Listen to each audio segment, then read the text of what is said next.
저도 한 달에 200만 원도 못 벌던 시절이 있었는데 이 부업을 하면 나이나 학력 뭐 이런 거 다 상관없이 1000만 원이면 1000만 원 벌 수 있다고 저는 확신합니다. 저도 맨 처음에는 그렇게 잘 벌 수 있다고 생각을 못 했거든요. 근데 해보고 나니까 아, 이게 되는구나. 그러면 부업으로 한 달에 얼마를 버시는 거예요? 온라인으로는 900 정도 벌고요. 오프라인으로는 한 300 정도 해서 총 1200 정도 이렇게 벌고 있어요. 그럼 온라인 부업으로 900 정도 번다고 했는데 네네. 이거 초보자분들도 할 수 있는 부업인 거예요? 그럼요. 초보자분들도 충분히 할 수 있어요. 그러면 이거 장소나 물리적인 환경 상관없이 지방에 사시는 분들도 다 할 수 있는 거예요? 네. 그냥 노트북 한 대만 있으면 언제 어디서든 할 수 있습니다. 지금 지금 순수익으로 이제 한 1200 정도 번다고 했잖아요? 네네. 지금은 8월인 거고 네네. 불과 반년 전에 1월에는 얼마 벌었던 거예요? 1월 달에는 순수익으로 해서 한 200 안팎으로 벌었던 것 같아요. 1월 달에 200 안팎으로 벌던 사람이 지금 반년 지났는데 순수익이 1000만 원이나 더 늘었다고요? 맞아요. 가능한 거예요? 지금 영상 보시면은 충분히 알 수 있을 거예요. 온라인으로 900, 오프라인으로 300 번다고 했는데 네. 그럼 몇 가지를 통해 가지고 이렇게 버는 거예요? 지금 온라인으로는 파이프라인이 총 4개 정도 되고요. 오프라인으로는 3개 정도 돼요. 그러면 이제 오늘 시청자분들이 위해 가지고 어떤 걸로 그렇게 버는지를 다 알려주실 거예요? 네. 그래서 제주도에서 지금 비행기 타고 왔거든요. 여기가 지금 고향신데 제주도에서 진짜 방금 비행기 타고 왔어요. 본론 들어와가지고 온라인 부업들 중에서 네네. 첫 번째는 뭘로 벌고 계신 거예요? 이제 쇼피라고 해외 쇼핑몰이 있거든요. 그걸로 지금 벌고 있어요. 쇼피라고 하면 그 동남아에서 물건 파는 거 그거 말하는 거예요? 네, 맞습니다. 그걸로 어떻게 하면 돈 버는 거예요? 간단하게 설명을 하자면은 쿠팡에 있는 제품들을 떼와가지고 이제 그거를 싱가폴로 이렇게 넘기는 그런 방식이에요. 그러니까 쇼피라는 곳에 동남아에 있는 7개 국가에다가 팔 수 있는데 네네. 그 중에서 싱가포르에다가 이제 쿠팡에 있는 제품을 리셀링을 해서 그냥 파는 거네요. 네, 맞습니다. 그러면 왜 하필 싱가포르를 택한 거예요? 우선 싱가포르 같은 경우에는 다른 동남아 나라보다 좀 부자 나라이기도 하고 그다음에 CS적인 면에서 영어로 소통할 수 있어가지고 그게 가장 편해가지고 싱가포르를 선택했습니다. 그 CS라고 하면 이제 고객 응대를 말하는 건데 네네. 이게 뭐 제3세계 언어나 이런 걸로 이제 문의가 들어오면 피곤한데 영어로 들어오면 어쨌든 우리가 뭐 구글 번역기나 그쵸. 그런 걸 통해 가지고 그나마 응대가 가능하니까 네네. 그럼 그렇게 해가지고 쇼피로 맨 처음에 돈을 벌겠다고 생각한 계기가 뭐예요? 맨 처음엔 제가 스마트 스토어를 한번 시작을 해봤어요. 뭐 깔끔하게 말아먹고 그런 인사이트를 토대로 그러면은 내가 또 할 수 있는 게 뭐가 있을까라고 생각을 해서 이번에 쇼피로 눈을 돌렸죠. 그러면 스마트 스토어는 망했는데 쇼피에서는 수익을 낸 그 이유가 뭐예요? 우선 스마트 스토어에서는 제가 팔고 싶은 걸 팔았어요. 네, 스마트 스토어에서는 팔고 싶은 걸 팔았는데 이제 그렇게 하니까 안 된다는 걸 깨닫고 쇼피에서는 잘 팔리는 걸 팔아보자 라고 생각을 해서 그런 식으로 이제 매출을 냈어요. 잘 팔리는 걸 팔겠다라고 했을 때 네. 어떤 방법을 쓴 거예요? 우선 쇼피 사이트에서 잘 팔리는 제품들이 위에 상위에 있을 거잖아요. 그거랑 이제 쇼피 측에서 메일을 보내줘요. 잘 팔리는 제품이 이러하다. 그래서 그 카테고리에 있는 제품들을 제가 일일이 검색을 한 다음에 수요는 많은데 공급이 적은 제품들 위주로 해서 제가 소싱을 했죠. 그러니까 사람들이 검색을 많이 하고 많이 구매하는 제품인데 판매하는 판매자들은 적은 제품들을 찾아가지고 그 제품을 쿠팡에서 다시 한번 검색해보고 네네. 쿠팡에도 그런 물건이 있네라고 하면 이 사람들이 이거 구매하면 쿠팡에서 이제 나도 구매해가지고 그 사람한테 그쵸. 보내주는 거. 네, 맞습니다. 그러면 쿠팡을 선택한 이유는 로켓 배송으로 배송기간 단축돼가지고 그런 거예요? 그렇죠. 그게 맞아요. 그러니까 쇼피에는 DTS라고 이제 배송 기간일이 있는데요. 그걸 맞추려면은 가장 빨리 배송을 해야 되잖아요. 그러기 위해서는 쿠팡의 로켓 배송이 가장 적합하더라고요. 그래가지고 쿠팡을 선택을 했어요. 예를 들어서 그러면 싱가포르에 있는 싱가포르 현지인이 그 올려놓은 그 물건을 구매하잖아요. 네. 그러면 이제 언제 그 사람은 받을 수 있는 거예요? 보통 이제 저도 주문을 하잖아요. 제가 주문을 하고 나서 이 쇼피 지파지에서 그쪽으로 가는 데까지 못해도 한 일주일 안에는 받을 수 있어요. 그러니까 경쟁력이 있는 거네요. 네네네. 어차피 쿠팡은 로켓 배송으로 이제 최대한 이제 그쪽으로 빨리 보내주니까 네. 그쪽에서 이제 그분한테는 또 일주일이면 가니까 네네, 맞습니다. 그 사람 입장에서도 가격은 저렴한데 조금 배송일 손해보더라도 구매할 요건은 되는 거네요. 네네, 맞습니다. 얼마까지 이제 수익이 난 거예요, 쇼피에서는? 쇼피에서는 사실 맨 처음에는 첫 달에는 한 600불 정도밖에 나지 않았어요. 근데 그러다가 한 2달 정도 하고 나서 1000불을 넘겼죠. 그럼 1000불 이상의 수익이 난 다음에 왜 갑자기 잘하던 쇼피를 놔두고 네. 쿠팡으로 왜 옮긴 거예요? 우선 쇼피보다 쿠팡이 국내잖아요. 그래서 국내에서 제가 할 수 있겠다라고 생각을 했고 스마트 스토어는 깔끔하게 말아먹었으니까 스마트 스토어 말고 이제 쇼피의 인사이트를 통해서 또 할 수 있는 게 뭐가 있을까라고 해서 쿠팡으로 다시 넘어오게 됐습니다. 그러면 이제 쿠팡으로 넘어와가지고는 어떻게 해가지고 돈을 벌게 된 거예요? 여러 가지 전략이 있는데요. 우선 아이템 위너라는 전략이 있었고 품절 상품이라는 전략이 있었어요.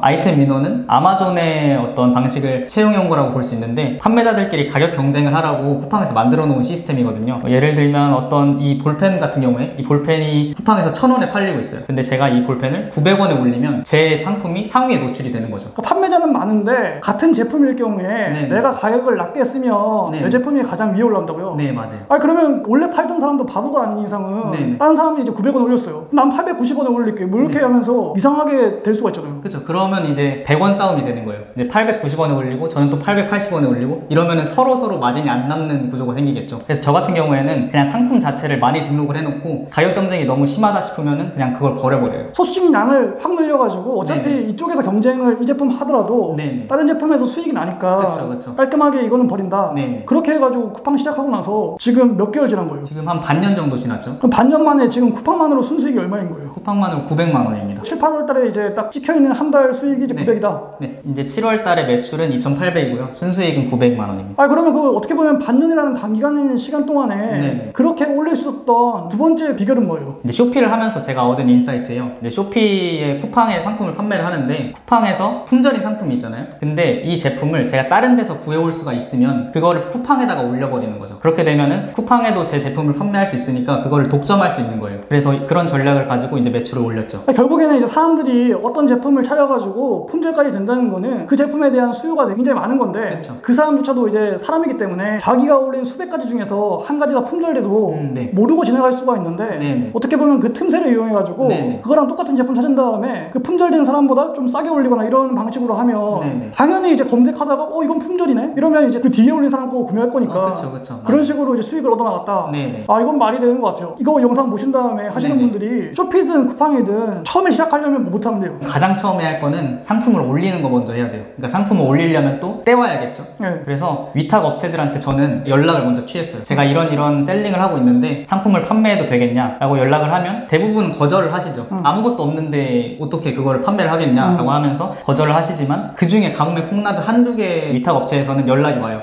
그러면은 저는 그냥 마진을 거의 안 잡더라도 한 5%만 잡더라도 그 제품을 먼저 판매하는 걸 목적으로 뒀어요. 그렇게 되면 그 제품의 매출이 또 나오겠죠. 그 매출이 나오면은 그걸 토대로 다른 위탁 업체들한테 이제 연락을 취할 수 있는 거죠. 내가 이제 어떤 물건을 사입해 와가지고 네. 일일이 포장하고 뭐 이렇게 하는 게 아니고 네. 위탁 업체랑 잘 이제 이렇게 거래처를 튼 다음에 네. 쿠팡에서 혹은 뭐 쇼피에서 구매를 하면 네. 그 위탁 업체에서 보내주는 방식을 통해서 이제 하는 거네요. 네네 맞습니다. 노트북 한 대 있으면 되겠네. 그쵸. 그래서 제가 지금 제주도에 있는 이유이기도 하고요. 결국에는 한 군데만 잘 뚫어가지고 네. 그 제품이 상품 판매량이 많이 늘어나게 되면 네. 쿠팡에서 등급은 올라갈 거고 그러면 그 포트폴리오를 바탕으로 해가지고 나는 이 정도 판매하는 사람이다. 네네. 당신의 이 제품을 나한테 넘겨줄 수 있냐라고 하면 그 다음 위탁업체 뚫는 거는 쉽다는 거잖아요. 네 맞아요. 그럼 초보자분들이 이제 관심이 생겼어요. 아, 생각보다 쿠팡 저거 해가지고 돈이 되는구나. 네네. 그러면 가장 처음 할 때 결국에는 이제 위탁업체한테 돌리는 거라고 했잖아요. 네네네. 그러면 위탁업체한테 메일 보낼 때 어떻게 보내는 거예요? 저는 무작정 그냥 보냈어요. 제가 이러이러한 셀링을 하고 있습니다.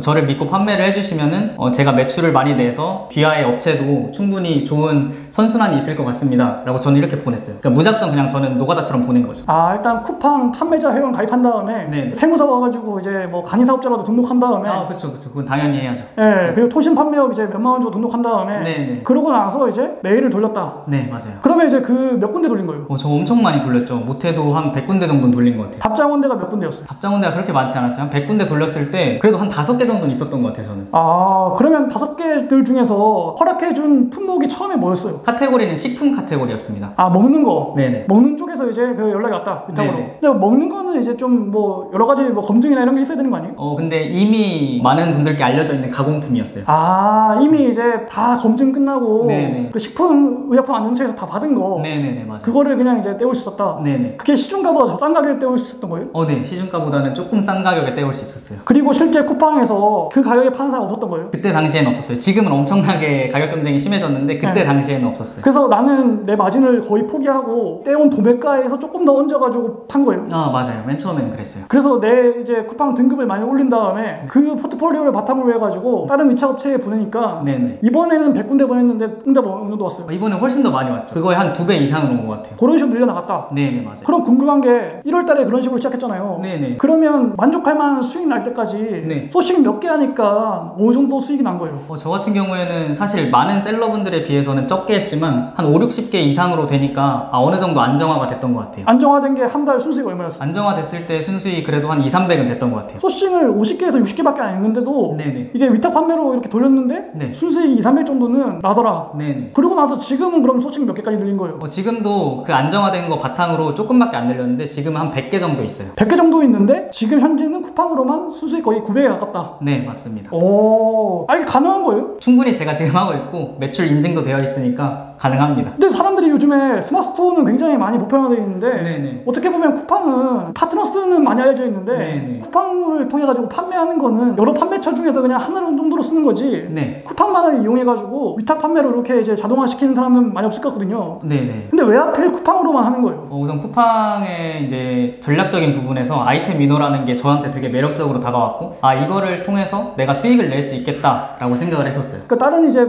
판매 쇼핑몰 같은 경우에는 네네. 광고비를 많이 태워야지 상위 노출되고 이런 건데 네네네. 아이템 위너 시스템 같은 경우에는 같은 품목이면 네네. 가격만 낮추면 상위 노출되니까 맞아요. 이거는 내가 이제 어쨌든 광고비 안 쓰고도 이제 올라갈 수 있는 전략이니까 네네. 어떻게 보면 유리하네요. 네, 그쵸. 결국에는 위탁 업체에서 싸게만 떼우고 내가 마진만 좀 적게 먹는 전략으로 가면 네네.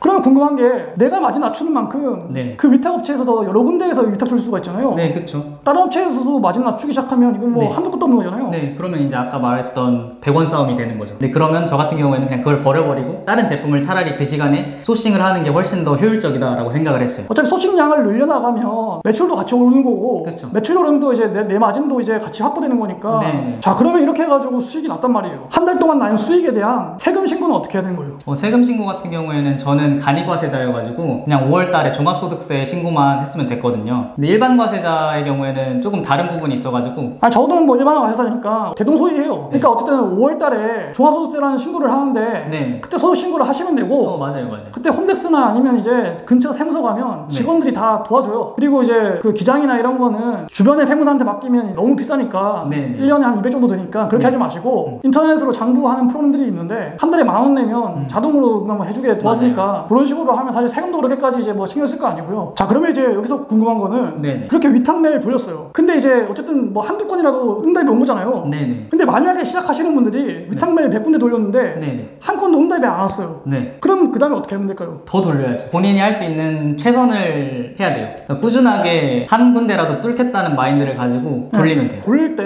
그 위탁업체 이제 그 메일 주소나 리스트가 알려면 어떻게 하는 거예요? 그냥 뭐 쿠팡이든 네이버 스마트 스토어든 이제 전화번호나 이런 것들이 다 있잖아요. 근데 거기에 직접 전화를 하는 거죠. 저 같은 경우에는 본사가 아니더라도 소매여도 전화를 했어요. 전화를 해서 제 이 가격에 혹시 떼주실 수 있겠냐라고 연락을 드렸고 이제 그렇게 연락을 한 것 중에서 몇 군데 이제 연락이 온 거죠. 그러면 그렇게 해가지고 위탁업체에서 연락돼가지고 제품 주겠다라고 했을 때 네네. 내가 그 상품을 쿠팡에다 올릴 거 아니에요? 네네. 그럼 쿠팡에다 올렸어요. 그러면 올렸을 때 이제 쿠팡 소비자가 이제 주문했을 거 아니에요? 네네. 나는 그러면 위탁업체한테 어떻게 해야지 위탁업체에서 그 사람한테 보내는 거예요? 제가 이제 주문이 온 거를 엑셀로 이제 쿠팡에서 다운을 받을 수가 있어요. 그 다운 받은 거를 그냥 그대로 갖다가 주면은 거기서 송장 번호를 다시 저한테 줘요. 그냥 쿠팡에서 엑셀 파일만 다운받아가지고 네. 위탁업체한테 보내면 그 해당 주문에 대한 송장번호를 나한테 준다? 네, 맞아요. 그 송장번호를 쿠팡에다 다시 입력하는 거예요? 그쵸. 그러면 자동으로 이제 택배 회사에서 알아서 그냥 주는 거고. 네, 그럼요. 정산이 이제 결국에는 돼가지고 나한테 또 들어오는 거고. 네네. 쿠팡 같은 경우에는 2달 뒤에 정산이잖아요. 네, 맞아요. 그러면 이제 어쨌든 내가 이제 미리 2달 전에 그 제품에 대한 비용을 내가 지불한 거잖아요. 그럼요. 그러면 그 비용이 결국엔 수익을 더해가지고 마진을 더해가지고 2달 뒤에 나오는 건데. 네네. 그 2달 간격 동안에 주문량이 너무 많아가지고. 네네. 내가 가진 돈보다 더 많은 주문이 되면 어떻게 되는 거예요? 이제 그런 경우가 저는 있었어요. 그거를 저는 감당을 할 수가 없어가지고 저는 주문 취소를 했어요. 고객분들한테 양해를 구하고 네네. 지금 제품 뭐 사정이 생겨가지고 네네. 더 이상 이거 배송할 수 없다 해서 네네, 맞아요. 그래서 내가 돈을 다시 또 확보한 다음에 네네. 그 다음에 또 주문을 열었다고요? 네네. 그래서 그런 것 때문에 제가 오프라인으로 수익을 내고 있는 이유 중에 하나죠. 그러니까 온라인으로만 이제 부업 파이프라인 만든 게 아니라 네네. 적게라도 알바비라도 이제 오프라인으로 더 들어오게 하는 게 그쵸. 이 주문 들어왔을 때 내가 이제 금액을 내가 먼저 써야 되는데 네네. 이게 오프라인은 안정되게 월급처럼 들어오니까 네네. 아하 그렇군요. 보통 뭐 스마트투어나 이런 거 하시는 분들은 어떤 사이트 같은 거 이용해서 쇼싱을 하잖아요. 네네. 그럼 지금 쿠팡에서 아이템 소싱하는 거 네. 뭐 검색해가지고 뭐가 들어가는 거예요? 스마트 스토어나 이런 거 같은 경우에는 아이템 스카우트를 이용하잖아요. 근데 저 같은 경우에는 그냥 일일이 다 노가다로 찾았어요. 그 노가다를 통해 가지고 찾는 특별한 이유가 있어요? 특별한 이유는 없고요. 그냥 그게 가장 맨 처음에는 무작정 할 수 있었다고 생각을 했어요. 다른 영상들을 아무리 봐도 도대체 뭔 말인지 모르겠고 어려운데 내가 할 수 있는 거는 결국에는 검색해가지고 누가 뭐 파는지는 볼 수 있고 네네, 맞아요. 어떤 게 인기 있는지는 볼 수 있으니까 네네. 그러면 이런 상품이 인기 있네. 그러면 이 상품을 내가 떼올 수 있을까 해서 또 위탁업체한테 또 문의를 한 거고. 그쵸. 근데 걔 중에서 이제 한 100군데 중에서 한두 군데는 된다고 해가지고 이제 네. 떼온 거고. 맞아요. 그러면 그렇게 해가지고 남들도 바보가 아니잖아요. 네네. 다른 사람들도 어떻게 보면 비슷한 전략으로 할 수가 있는데 네네. 그 와중에 내가 수익을 더 낸 이유는 또 뭐예요? 제가 이제 또 했던 전략 중에 하나는 이제 1+1이라고 예를 들어서 볼펜이 하나를 팔고 있는데 저 같은 경우에는 1+1 플러스 1으로 2개를 판매를 하는 거예요. 근데 그거보다 약간의 가격을 높여서 파는 거죠. 많은 분들께서 1 플러스 1이라고 하면은 2개 판매했을 때보다 훨씬 더 받아들였을 때 하나를 샀는데 하나를 더 줘? 라는 생각을 하고 있기 때문에 조금 더 마케팅적인 측면에서 매출이 일어날 수 있는 것 같아요. 그러니까 이제 볼펜을 한 자루가 1,000원이면 2개로 이제 파는데 2,000원이 아니라 네. 2,300원 정도에 판다는 거죠. 그렇죠, 맞아요. 근데 가격을 더 올렸는데도 1 플러스 1을 더 산다고요? 네. 많은 구매자분들께서 하나를 샀는데 하나를 더 줘? 라는 생각 때문에 그 하나의 가격보다는 그 1 플러스 1의 가격이 더 이점이 있다라고 생각을 하시는 것 같아요. 제가 봤을 때는 또 이제 그 배송비 문제가 또 있는 것 같고 1 플러스 1은 결국에는 배송비 무료일 확률이 많으니까 더 사고 배송비 안 낼래 뭐 이런 측면도 있겠네요. 네네. 지금 쿠팡을 만약에 시작해도 늦지 않아요? 지금 시작해도 충분히 하실 수 있고 저도 6개월 전에 시작을 했는데 이렇게 매출이 났으니까 여러분들도 충분히 할 수 있습니다. 그 쇼피와 이제 쿠팡을 통해 가지고 거의 900 이상의 순수익을 얻는 거잖아요. 네네. 근데 아까 이제 4가지라고 했는데 나머지 2가지는 또 뭘로 또 수익 내는 거예요? 나머지 2가지는 제가 직접 이제 노동을 하는 거라고 보면 되는데 로고랑 뭐 전자책 이렇게 생각을 해주시면 되거든요. 이제 로고 같은 경우에는 뭐 작업이 들어오면은 제가 로고 작업을 해서 보내드리는 그런 식이고 전자책 같은 경우에는 이제 쇼피에 대한 경험을 제가 전자책으로 만들어서 그걸 판매를 하고 있어요. 로고랑 이제 디자인 뭐 PPT 같은 거 만들어 주는 거는 뭐 크롬 같은 데다가 이제 재능 마켓에 올려가지고 맞아요. 의뢰 들어오면 이제 해주는 거니까 어떻게 보면 몇십만 원 정도의 푼돈이겠네요. 그쵸. 어떻게 보면 푼돈이긴 하죠. 네, 그리고 전자책 같은 경우에는 어쨌든 내가 등록 한번 해놓으면 계속 돈 들어오는 거니까 이게 자동용으로 이제 구축해 놓은 거고. 네네, 맞아요. 오케이, 이렇게 해가지고 그러면 세금 떼고 어쨌든 900 이상 버는 거고. 지금 이제 그 오프라인도 한 3개 정도 있다고 했잖아요. 그쵸. 오프라인 부업은 또 뭘로 수익 내는 거예요? 오프라인은 이제 다른 분들이랑 거의 비슷한데요. 저는 지금 수학 과외를 하고 있고요. 그 다음에 카페에서 일을 하고 있고, 그 다음에 노래 레슨을 하고 있어요. 그럼 보시는 분들이 이럴 수 있어요. 아니 온라인으로 그 뭐 1000 가까이 900 이상 버는데 굳이 오프라인으로 그렇게까지 힘들게 해서 또 300 왜 또 버냐? 당신 도대체 뭐냐? 이러면서 이럴 수 있는데 그 오프라인 그거는 굳이 왜 하는 거예요? 온라인으로 하게 되면은 정산주기가 엄청나게 길어요. 정산주기가 2달 정도 되는데 그거를 이제 유동자산이 있어야 이거를 충분히 충당할 수가 있잖아요. 그러기 위해서는 이제 오프라인에서 어느 정도 제가 자산이 있어야겠다라고 생각을 했고, 그리고 또 하나의 이유는 사업이라는 게 이번 달에 3천만 원을 벌어도 다음 달에 뭐 1000만 원만 벌려도 이상하지가 않잖아요. 그러니까 리스크 해지 차원에서 오프라인에서 월급 매달 들어오는 거. 그쵸. 안정적인 어떤 차원에서 깔아놓은 거다. 올해 초에 돈 별로 못 벌었잖아요. 네, 맞아요. 올해 초에 번 게 얼마였어요? 순수익으로 해도 200도 안 됐을 거예요. 어쨌든 반년 정도 만에 순수익을 확 올렸단 말이에요. 그러면 같은 상황의 노인분들한테 해주고 싶은 조언이 뭐예요? 꾸준하고 일정하게 하는 걸 항상 강조하는데요. 맨 처음에 그 200도 못 벌었을 때는 사실 하루에 3-4시간씩 자면서 거의 한 달을 생활을 했어요. 그러니까 그렇게 했으니까 어느 정도 매출이 계속 나왔겠죠. 그래서 꾸준하고 일정하게 하는 거를 가장 추천드려요. 근데 그때는 이제 거의 잠도 조금 자면서 했는데 지금은 그러면 이제 잠 얼마 자요? 지금 잠 한 9시간 자는 것 같아요. 지금은 충분히 잠도 자고 그때에 비해서 노하우도 많이 쌓이고 이제 안정화됐으니까. 맞아요. 서울에서 살다가 왜 그 제주도까지 또 이제 내려간 거예요? 맨 처음에는 이제 서울에서 사업을 하는데 노트북이랑만 이제 제가 독대를 하잖아요. 그러니까 뭔가 씨름하는 느낌이어가지고 이럴 거면은 그냥 제주도에서도 할 수 있는데 이 일을 힐링하면서 하자 해가지고 제주도에 내려와서 일을 하고 있습니다. 어차피 노트북 한 대만 있으면 가능한 온라인 부업이니까 맞아요. 굳이 서울에 있나 제주도에 있나 똑같은 거고 요즘에 대학교도 사실은 뭐 비대면 수업하니까 맞아요. 뭐 굳이 학교 갈 일도 없는데 그 서울 근처는 사실 월세도 비싸잖아요. 그쵸. 그러니까 제주도가 어떻게 보면 더 쌀 수도 있고. 마지막으로 또 해주고 싶은 말씀이 있나요? 이건 진짜 강조드리고 싶은데 아까도 말씀드렸지만 꾸준하고 성실하게 이게 가장 중요합니다. 모두가 꾸준하고 성실하게 하는 그날을 위해서 저희도 열심히 꾸준하게 성실하게 하겠습니다. 먼 길 오셔가지고 좋은 얘기 해주셔서 감사드리고요. 시청자분들도 지금까지 시청해주셔가지고 진심으로 감사드립니다. 저희는 다음에 더 좋은 소식으로 찾아뵙도록 하겠습니다. 오늘 감사합니다. 감사합니다.